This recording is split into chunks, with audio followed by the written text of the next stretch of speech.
Hello friends, नमस्कार, राधे राधे। आज हम आपको यूजीसी नेट इतिहास का 2020 का प्रीवियस ईयर प्रश्न पत्र में से 20% मैंने आपको पहले करवा दिए थे। अब 21% से हम शुरू कर रहे हैं। ठीक है।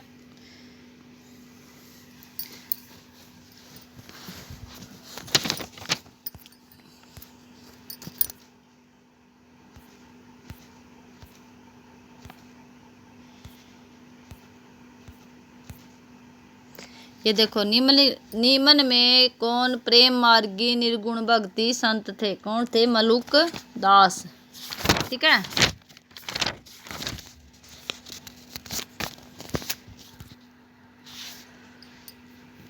मलुक दास का जन्म लाला सुंदर दासी खत्री के घर बैसाख कृष्ण मास को 5 यानी कि संवत 1631 में कड़ा जिला इलाहाबाद में हुआ। इनकी मृत्यु 108 वर्ष की अवस्था में संवत 1739 में हुई है। औरंगजेब के समय में दिल के अंदर खोजने वाले निर्गुण मत के नामी संतों में हुए हैं। ठीक है। किसके समय में थे ये? औरंगजेब के समय में। इनकी गद्दियाँ कड़ा, जयपुर, गुजरात, मुल्तान, पटना, नेपाल, काबुल तक कायम हुई। इनके संबंध में बहुत से चमत्कार और कारनामे प्रसिद्ध है। कहते हैं कि एक बार इन्होंने एक डूबते हुए शाही जहाज को पानी के ऊपर उठाकर बचा लिया था, रुपयों को तोड़ा, गंगा जी में तैरा कर कड़े से इलाहाबाद भेजा था। मलुक दास का यह दोहा बहुत प्रसिद्ध है। अजगर करे न चाकरी, पंछी करे न काम, दास मलुका कही गए सबके दाता राम। ठीक है। नेक्स्ट प्रश्न देखो क्या है। जो 22% निम्नलिखित में से किस ग्रंथ में हिंदुस्तानों के सूफी संतों का जीवन वृत्तांत दिया गया है, जिसके रचयिता ने उसे जहांगीर को भेंट किया? किस ग्रंथ में? अखबार उल अख्यार। ठीक है।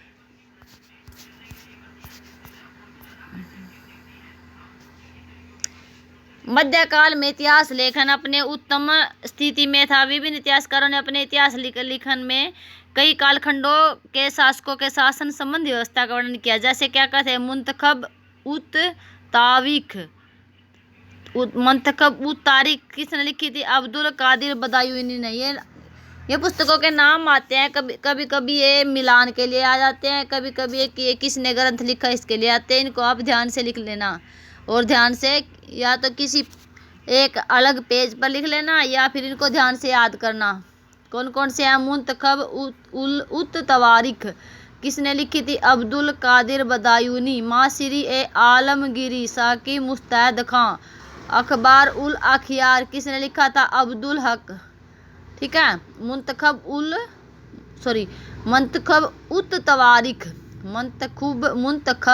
उत तवारीख लिखी थी अब्दुल कादिर बदायूनी ने।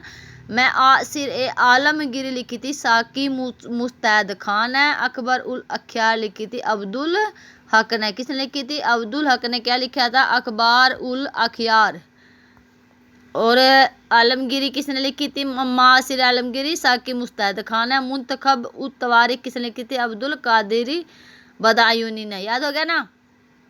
मासिर उल उमरा के लेखक कौन थे? देखो, ये था मासिर ए आलमगिरी साकी मुस्तैद खान। दूसरा आ गया मासिर उल उमरा, वो आलमगिरी था, ये साकी मुस्तैद खान हो गया। उमरा के लेखक कौन थे? शाहनबाज खान। कौन थे? शाहनबाज खान। 3 भागों में निम्नलिखित किस ग्रंथ में बाबर से लेकर औरंगजेब के काल के मुगल सामंतों का वर्णन है? प्रश्न आएगा कि 3 भागों में औरंगजेब बाबर का किस में वर्णन किया गया है? बाबर से लेकर औरंगजेब तक किस में वर्णन किया गया है? किस में किया गया? उमरा में। उमरा का लेखक कौन था? शाहनबाज खान। ठीक है। राजपूत मुगल सामंतों के चित्रण हेतु यह ग्रंथ उपयोगी स्रोत है। नेक्स्ट प्रश्न देखो क्या है। निम्नलिखित में से किस शहजादे अमीर के पुस्तकालय में 16वीं सदी के उत्तरार्ध में मुगल शैली में शाहनामा की सचित्र प्रति तैयार करवाई गई? कब करवाई गई थी? अब्दुल रहीम खान खाना के समय में।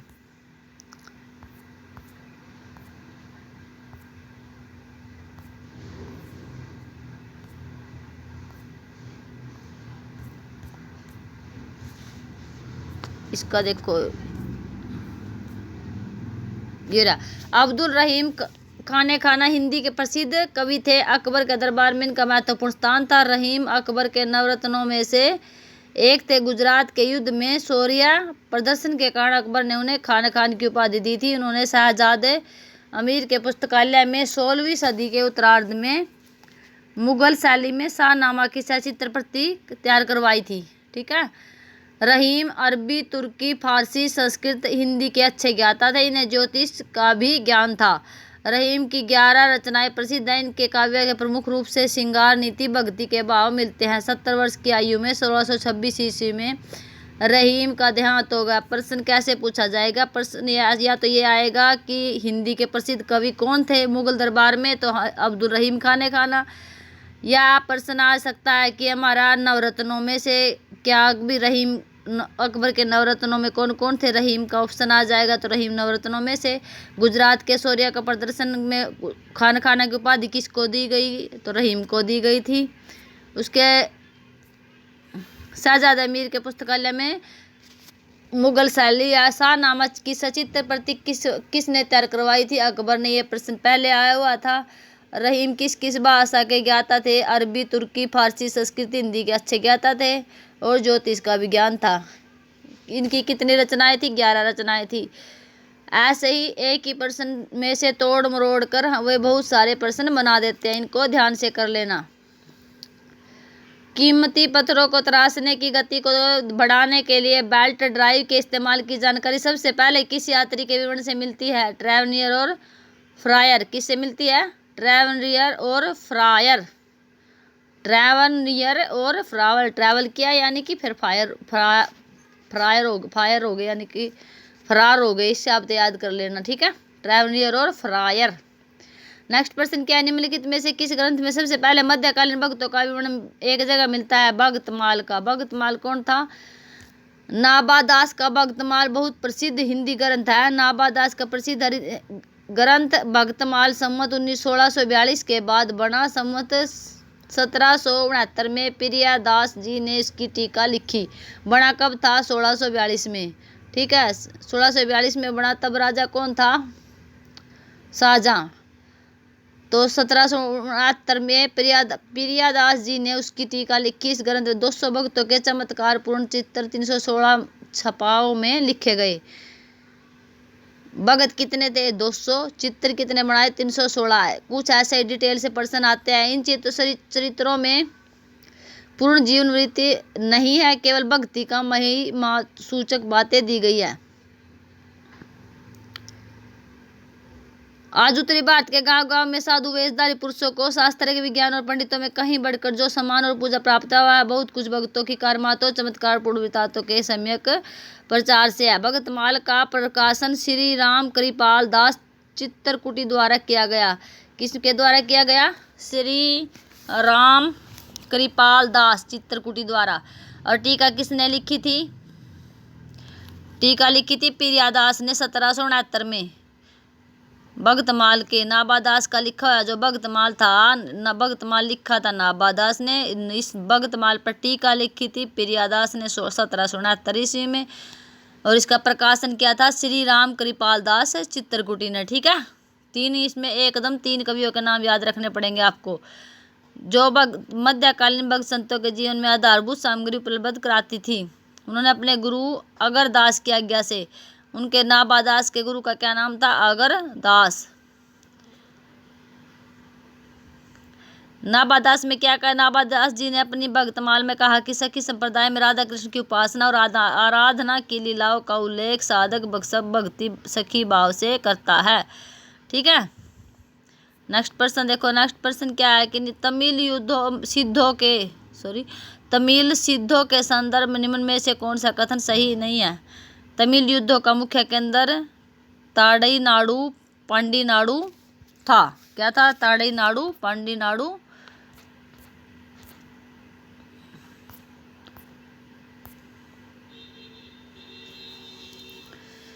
तिरुमूलर 800 ईस्वी में प्रसिद्ध शिव भगत और तमिल ग्रंथ तिरुमंत्र के रचयिता थे। तमिल के विद्वान शैव संत तिरुमूलर तिरुमूलर को महान सिद्ध संत मानते थे। वह कैलाश के सिद्ध थे, स्वयं शिव से ज्ञान प्राप्त कर उन्होंने जनता में उसका प्रचार किया था।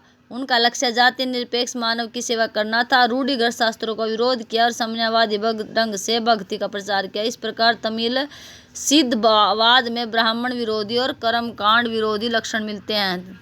कैसे? ब्राह्मण विरोधी और कर्मकांड विरोधी। तिरुमूलर तमिल सिद्धवाद था। क्या ग्रंथ था उसका? तिरुमंत्र।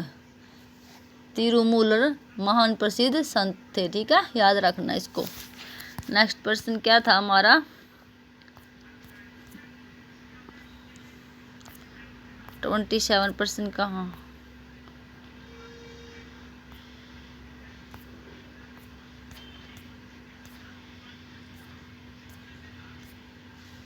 ये रहा। 1914 तक भारतीय पैदल सेना के 3/4 सिपाही निम्नलिखित में किस क्षेत्र से आते थे? पंजाब, नेपाल, उत्तर पश्चिमी सीमांत,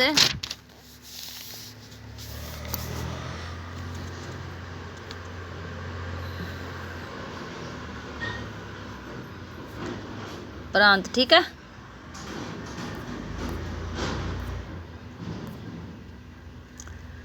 और क्या करा था ये तिरुमूलर ने? पहले ये देखो, ये प्रश्न हमारा तिरुमूलर वाला। पैरिया पुराण के अनुसार, कौन से पुराण? पैरिया पुराण के अनुसार संत तिरुमूलर ने कैलाश के केदार, नेपाल, काशी, विंध्याचल, श्रीशैल स्थानों पर भ्रमण किया। कौन से पुराण में? पेरिया पुराण। पेरिया पुराण। कहाँ कहाँ की यात्रा करती उसने? कैलाश की, केदार की, कैसे कैलाश, कैसे काशी, कैसे केदार। ठीक है, पैसे पेरिया, पैसे पुराण, नेपाल और श्रीशैल। ठीक है। अगस्त्य मुनि ने से मिलने दक्षिणापथ पर में पधारे थे। वे कहाँ गए थे? दक्षिण पथ में अगस्त्य ऋषि से मिलने। तिरुमूलर तमिल शैव संप्रदाय के सबसे पहले कवि थे। ठीक है। शैव संतों में अपर संबदर, सुंदर, मणिका वाचगर और तिरुमूलर अधिक विख्यात थे। कौन कौन से थे?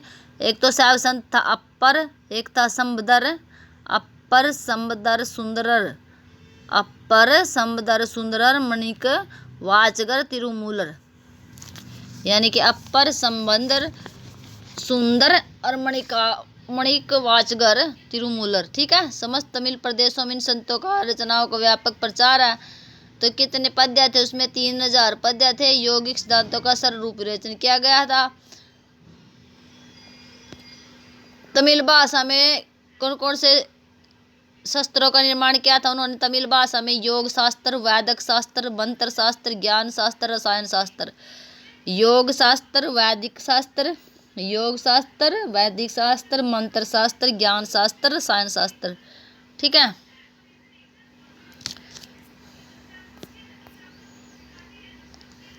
राजद्रोह से संबंधित कुख्यात धारा 124A के एक्ट को एक्ट 27 द्वारा भारतीय दंड संहिता में कब समाविष्ट किया गया? 1870 ईस्वी में। सन 1882 से 1907 तक कोई अलग प्रेस विधेयक नहीं लाया गया था। क्या? 82 से 7 तक। राजद्रोह का दमन भारतीय दंड संहिता की धारा 124A के तहत किया गया। 1908 में समाचार पत्र विधेयक पारित हुआ। कब हुआ समाचार पत्र विधेयक पारित? 1908 में। 1910 में भारतीय प्रेस विधेयक उद्देश्य को वैध विवादों के अंतर्गत सीमित रखना था। कई प्रेस और समाचार पत्रों का प्रकाशन सन 1908 ईस्वी में 1910 ईस्वी के विधेयकों के कारण बंद हो गया। ठीक है। 1908 ईस्वी से 1910 ईस्वी के बीच में प्रेस की स्वतंत्रता पर 1930 ईस्वी के भारतीय प्रेस अध्यादेश ने और भी अंकुश लगा दिया, क्योंकि अब वह अपराध की परिभाषा थी, क्योंकि अब अपराध की परिभाषा और भी व्यापक कर दी गई थी। सन 1931 ईस्वी में भारतीय प्रेस आपातकालीन अधिकार विधेयक ने किसी भी प्रकार के कांग्रेसी प्रचार के प्रकाशन पर प्रतिबंध लगा दिया था। इसकी समाप्ति स्वतंत्रता के बाद हुई। ठीक है। जो प्रेस पर प्रतिबंध लगा था कब हटाओ? स्वतंत्रता के बाद। 1850 ईस्वी में भारत के बड़े पैमाने के उद्योग के उदय की पूर्व संध्या पर निम्नलिखित में से कौन सा प्रमुख समुदाय पश्चिमी तट से निर्यात योग्य दो प्रमुख वस्तुओं कपास अफीम का व्यापार करता था? कौन था वो? पारसी। ठीक है। कौन था? पारसी। 19वीं शताब्दी के अंतिम वर्षों तक भारत का लगभग 50% आयात और निर्यात मुंबई से किया जाता था। अफीम इस व्यापार की एक महत्वपूर्ण वस्तु थी। 1850 ईस्वी में भारत में बड़े पैमाने के उद्योग के उदय की पूर्व संध्या पर पारसी समुदाय पश्चिमी तट से निर्यात योग्य दो प्रमुख वस्तुएं कपास और अफीम का व्यापार करते थे। ब्रिटिश ईस्ट इंडिया कंपनी द्वारा बम्बई के बंदरगाह से चीन का अफीम का निर्यात किया जाता था। ठीक है। कपास का आयात और अफीम का निर्यात। अफीम के व्यापार में भारतीय व्यापारियों और बिचौलियों की भी भागीदारी थी। उनकी सहायता से बम्बई की अर्थव्यवस्था मालवा, राजस्थान, सिंध जैसे अफीम उत्पादक क्षेत्रों से जुड़ गई थी। कंपनी के साथ यह गठबंधन भारतीय व्यापारियों के लिए अत्यधिक लाभदायक था। इसने भारतीय पूंजीपति वर्ग के विकास को महत्वपूर्ण योगदान दिया। 30% नेक्स्ट। जो हमारा निम्नलिखित में से कौन 23 मार्च 1940 को मुस्लिम लीग द्वारा स्वीकृत लाहौर प्रस्ताव से नहीं जुड़ा था? खिजर हयात खान। खिजर हयात खान। ठीक है। आज हम आपको 15% ही कराएंगे क्योंकि वीडियो ज़्यादा लंबी हो जाएगी, इसलिए बोरिंगनेस ना हो, इसलिए हमने आपको सिर्फ 15% ही करवाए हैं 2020 के। खिजर हयात खान का खिजर हयात खान, खान फजलुल हक, कली कुंजा आदि नेता संबंधित थे। ठीक है। स्पष्ट से प्रस्ताव में कभी विभाजन और पाकिस्तान का जिक्र नहीं था, बल्कि इस प्रस्ताव के लिखने वाले पंजाब के प्रधानमंत्री यूनिवर्सिटी पार्टी के नेता सिकंदर हयात खान ने 1 मार्च 1941 को पंजाब असेंबली को संबोधित करते ऐलान किया था कि वह ऐसे पाकिस्तान की अवधारणा का विरोध करते हैं जिसमें यहाँ मुस्लिम राज और बाकी जगह हिंदू राज होगा। अगर पाकिस्तान का मतलब यह है कि पंजाब में खालिश मुस्लिम राज कायम होने वाला, तो मेरा उससे कोई वास्ता नहीं है। संघीय इकाई के लिए उल्लेखनीय स्वायत्तता के आधार पर ढीले संयुक्त महासंघ के समर्थन में अपने विचारों को फिर से दोहराया। ठीक है। इस तरह से आप हमारी वीडियो को लाइक, शेयर, सब्सक्राइब करिए। मैं आपको ऐसे ही नेक्स्ट वीडियो देती रहूँगी। Thank you.